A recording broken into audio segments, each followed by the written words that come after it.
Hi കൂട്ടുകാരെ, ഇത് ഞാനിന്ന് വീണ്ടും വന്നു കേട്ടോ. ഇന്ന് ഞായറാഴ്ചയല്ലേ.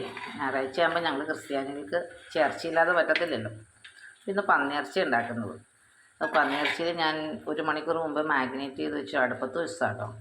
ആ മാഗ്നേറ്റ് ചെയ്ത് വെച്ചപ്പോൾ അതിനകത്ത് ഞാൻ ഏറ്റവും കൂടുതൽ ചേർത്തത് ചുവന്നുള്ളി ചേർക്കണം, വെളുത്തുള്ളി ചേർക്കണം, കറിവേപ്പില ചേർക്കണം, പിന്നെ മുളക് പൊടി, മല്ലിപ്പൊടി, മഞ്ഞൾപ്പൊടി, മസാലപ്പൊടി, കുരുമുളക് പൊടി ഇവയെല്ലാം ചേർത്ത് വെള്ളം ഒഴിക്കാതെ അതിനകത്ത് നിന്ന് വെള്ളം ഇറങ്ങി വന്ന് വേണം വേവിക്കാൻ. അപ്പോൾ സ്ലിമ്മിലിട്ട് 1 മണിക്കൂറോളം വേവിച്ചാൽ മാത്രമേ ഇതിന് ടേസ്റ്റ് വരത്തുള്ളൂ. ടേസ്റ്റ് വന്ന് അങ്ങനെയാണ് ഈ സാധാരണ ഞാൻ പന്നിയിറച്ചി വയ്ക്കുമ്പോൾ എല്ലാവർക്കും ഇഷ്ടപ്പെടാറുള്ളത്. പിന്നെ അടുപ്പത്ത് വെച്ചേക്കോട്ടെ. പിന്നെ ഉണ്ടാക്കിയത് നാടൻ അയിലക്കറിയാണ്. ഇപ്പോഴത്തെ അയിലയ്ക്ക് ഭയങ്കര ടേസ്റ്റ് കേട്ടോ. വള്ളക്കാരുടെ അയില ഞങ്ങളുടെ കടയുടെ താഴെ നിന്നാണ് മേടിക്കണേ. പുള്ളി പ്രത്യേകം പറയാൻ പറഞ്ഞു, പുള്ളിയുടെ ഫ്രഷ് മീനാണ്, നല്ല മീനുമാണ്. അപ്പോൾ ഞാൻ അവിടെ നിന്നാണ് മീൻ മേടിക്കുന്നത്. അത് തക്കാളി ഇട്ട് കറി വെച്ചു.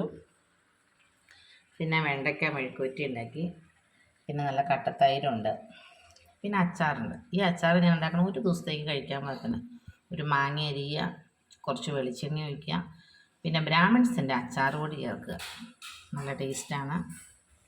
പിന്നെ വൈകുന്നേരത്തേക്ക് ഒരു തക്കാളിക്കറി ഉണ്ടാക്കി വെച്ചിട്ടുണ്ട്. തക്കാളിയും പരിപ്പും ചേർത്ത് കടുക് പൊട്ടിച്ച് വെച്ചിട്ടുണ്ട്. ഇത് ചപ്പാത്തിക്ക് കഴിക്കാൻ വേണ്ടിയിട്ട്.